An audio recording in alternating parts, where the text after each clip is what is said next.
Hello friends, welcome to my channel. আজও একটা দুর্দান্ত স্বাদের ইউনিক ব্রেকফাস্ট রেসিপি রাত্রের ডিনারের হিসেবেও খাওয়া যেতে পারে বা সকালে জলখাবার হিসেবেও খাওয়া যেতে পারে। তো এখানে আমি প্রায় 1.5 বাটি আটা, লবণ আর জল দিয়ে দেখুন মাখিয়ে নিলাম। তো যে যেখান থেকে বসে আমার ভিডিওটা দেখছেন প্রথম থেকে শেষ পর্যন্ত দেখার অনুরোধ রইল।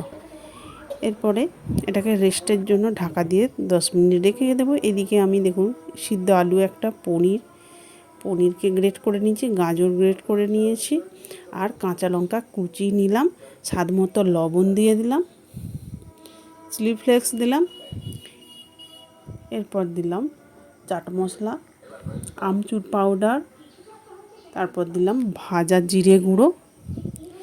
এরপর সব উপকরণ একসাথে আমি মিশিয়ে নিলাম। এরপরে দেখুন যে আটাটা মাখিয়ে রেখেছিলাম আবারও খানিক দলে নিলাম।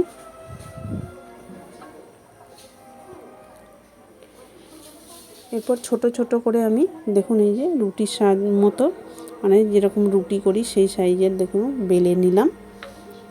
এরপর মাঝে এই পুরটা দিয়ে দিলাম।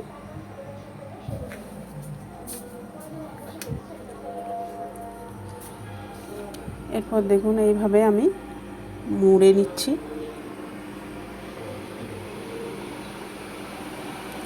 দেখুন কতটা সুন্দর দেখতে লাগছে। তো একইভাবে আমি দেখুন এই যে মাঝে পুর দিলাম, একইভাবে মুড়ে নেব। তো যারা আমার ইউটিউব চ্যানেল থেকে দেখছেন একটা সাবস্ক্রাইব করে পাশে থাকবেন, আর পাশে থাকা বেল বাটনটি অল করে রাখবেন, তাহলে আমার নতুন নতুন রেসিপি ছাড়ার সাথে সাথে সবার আগে আপনার কাছে পৌঁছে যাবে। দেখুন কতটা সুন্দর লাগছে। তো বাকিগুলো আমি এই একইভাবে দেখুন তৈরি করে নিলাম। তো সবগুলোই আমার হয়ে গেছে। এরপরে এখানে দেখুন আমি তাওয়া বসিয়ে দিয়েছি উনুনেতে। এরপর উপর থেকে দেখুন এই যে হাতে করে জল দিয়ে দিলাম, চাইলে ব্রাশে করেও লাগিয়ে দিতে পারেন। দেখুন গরম তাওয়ার উপরে এই যে উপরটায় জল মাখিয়ে আমি এই যে তাওয়ার উপরে দিয়ে দিলাম।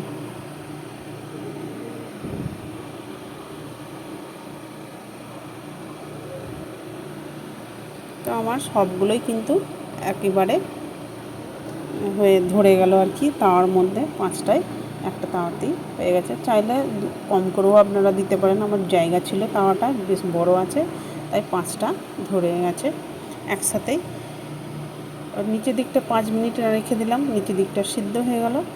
এরপর উপর থেকে দেখুন এই যে জল দিয়েছিলাম তার মধ্যে লেগে আছে, চিটিয়ে আছে, পড়েও যাচ্ছে না, কিছুই না। এরপর উপর দিক থেকে এই যে উপর করে দিয়েছি, এই যে উপর দিকটাও আমি সেঁকে নিলাম। দেখুন লুপিটি কত সুন্দর হয়েছে।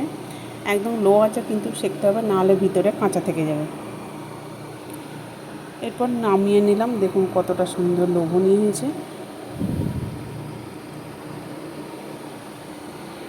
এরপর উপরে এই যে গাওয়া ঘি মাখিয়ে দিচ্ছি। খেতে কিন্তু দুর্দান্ত হয়েছিল। ভিতরে পনির আলুরে পুর দেওয়া হয়েছে, একদম পুরে ঠাসা হয়ে রয়েছে।